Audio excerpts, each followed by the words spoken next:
Assalamualaikum warahmatullahi wabarakatuh, rekan-rekan arsitek, perencana, akademisi, dan para praktisi pembangunan yang saya muliakan. Selamat datang kembali di channel ini.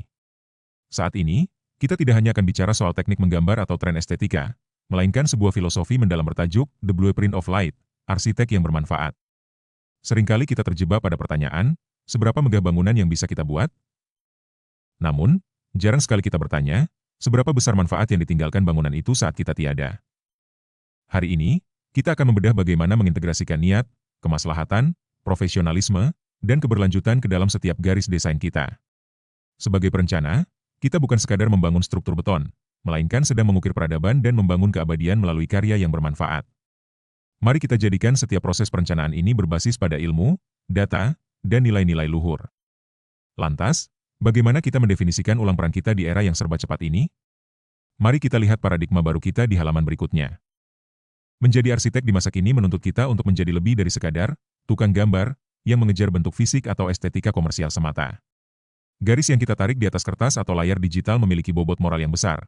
Ia menentukan apakah sebuah lingkungan akan mendukung kehidupan yang bermartabat atau justru melahirkan ketimpangan sosial. Kita harus bergeser pada nilai-nilai yang lebih substansial, fungsi yang optimal, keselamatan jiwa, keadilan ruang, dan nilai spiritual. Ingat, ruang yang kita rancang akan membentuk perilaku manusia di dalamnya. Segala perubahan paradigma ini harus dimulai dari titik nol yang paling krusial, yaitu fondasi niat kita. Dalam pandangan seorang muslim yang profesional, niat bukan sekadar unsur abstrak. Ia adalah kompas etis yang menjaga kita dari kompromi kualitas saat menghadapi tekanan pasar atau keterbatasan anggaran.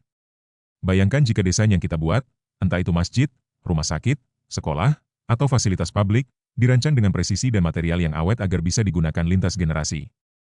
Disinilah arsitektur bertransformasi menjadi sedekah jariah, ilmu yang bermanfaat dan pahala yang terus mengalir meski sang arsitek telah berpulang. Niat yang lurus ini kemudian kita manifestasikan ke dalam dimensi pertama, yaitu dimensi ibadah dan syiar. Arsitektur memiliki kekuatan untuk membentuk akhlak. Melalui pencahayaan alami yang dipikirkan matang, kita membawa ihsan ke dalam desain yang memberikan ketenangan batin bagi penghuninya. Tata letak yang teratur dan proporsional bukan hanya soal estetika, tapi merupakan syiar Islam yang memancarkan kebersihan dan kesederhanaan. Bahkan, orientasi presisi yang memudahkan ketaatan dalam beribadah adalah bentuk pelayanan tertinggi kita sebagai perencana terhadap umat. Namun, kebermanfaatan tidak berhenti pada aspek ritual saja, melainkan harus menyentuh sisi kemanusiaan yang lebih luas, keadilan ruang. Indahnya fasad bangunan tidak akan berarti apa-apa jika ia eksklusif dan mengabaikan mereka yang rentan. Desain yang mengabaikan penyandang disabilitas, lansia, atau anak-anak adalah bentuk ketidakadilan ruang. Kita bicara soal jalur landai, ramp, untuk akses bermartabat, navigasi yang intuitif agar orang tidak disorientasi, serta pencahayaan yang menjamin keamanan jiwa dan harta, sejalan dengan prinsip maqasid syariah. Fasilitas inklusif adalah bentuk penghormatan kita terhadap martabat setiap individu tanpa terkecuali. Keadilan ini hanya bisa terwujud jika kita memegang teguh amanah profesionalisme, terutama di era digital saat ini. Seorang arsitek mukmin harus mampu membayangkan dirinya sebagai pengguna. Di era digital, kita memiliki perangkat seperti Building Information Modeling, BIM, dan simulasi teknis. Gunakanlah teknologi ini untuk menekan pemborosan dan memastikan keandalan data, bukan sekadar mempercantik visual presentasi untuk mengelabui klien. Kejujuran material dan biaya adalah mutlak, jangan memanipulasi spesifikasi demi profit sesaat. Ingat, standar keselamatan adalah amanah utama yang tidak boleh dikompromikan karena nyawa manusia menjadi taruhannya. Profesionalisme kita juga diuji dari cara kita memperlakukan alam semesta sebagai khalifah di muka bumi.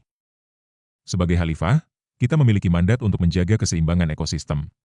Desain berkelanjutan bukan lagi pilihan, tapi kewajiban. Kita bicara soal ventilasi pasif untuk mendinginkan ruang tanpa emisi tinggi, memaksimalkan panel surya, hingga penggunaan material lokal untuk mengurangi jejak karbon. Lebih jauh lagi, bangunan harus memiliki ketangguhan ruang, resilience, ia harus siap menjadi tempat perlindungan yang aman saat krisis atau bencana melanda. Inilah wujud nyata dari perencanaan yang bertanggung jawab.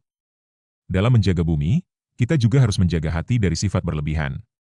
Mari kita bahas tentang keseimbangan estetika. Islam mencintai keindahan, namun Islam sangat melarang tabzir atau pemborosan, apalagi kesombongan.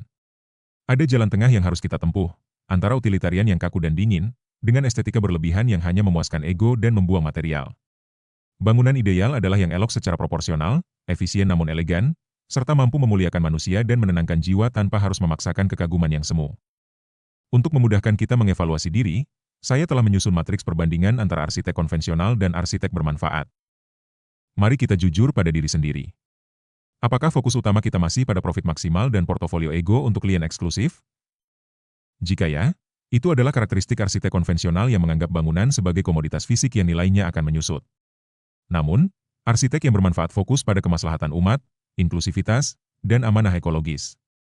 Mereka tidak sedang mengejar penghargaan duniawi semata, melainkan sedang menanam investasi akhirat melalui sedekah jariah yang pahalanya terus mengalir. Lalu, apa saja indikator praktis yang bisa kita terapkan mulai hari ini dalam proyek-proyek kita? Ada 6 parameter nyata untuk mengevaluasi karya kita. Pertama, apakah ia memudahkan ibadah?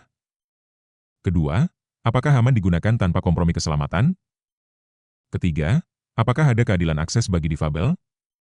Keempat, apakah ramah lingkungan dan meminimalkan karbon? Kelima, apakah ada transparansi dalam data dan biaya? Dan terakhir, apakah bangunan kita tangguh menghadapi krisis? Jika semua ini terpenuhi, insya Allah amanah kita telah kita tunaikan. Sebagai penutup, izinkan saya menyampaikan pesan yang paling mendalam dari seluruh materi ini. Rekan-rekan sekalian, arsitektur adalah manifestasi fisik dari nilai yang kita yakini. Maka, jadikanlah setiap garis desain sebagai bentuk penghambaan kepada Sang Pencipta, dan setiap ruang yang tercipta sebagai penjaga martabat manusia serta bumi. Pesan saya sederhana, bangunlah apa yang akan mendoakanmu. Jadilah arsitek yang karyanya terus memohonkan ampunan untukmu, jauh setelah engkau tiada dari dunia ini. Terima kasih atas perhatiannya, mari kita berkarya dengan ilmu, data, dan nilai. Wassalamualaikum warahmatullahi wabarakatuh.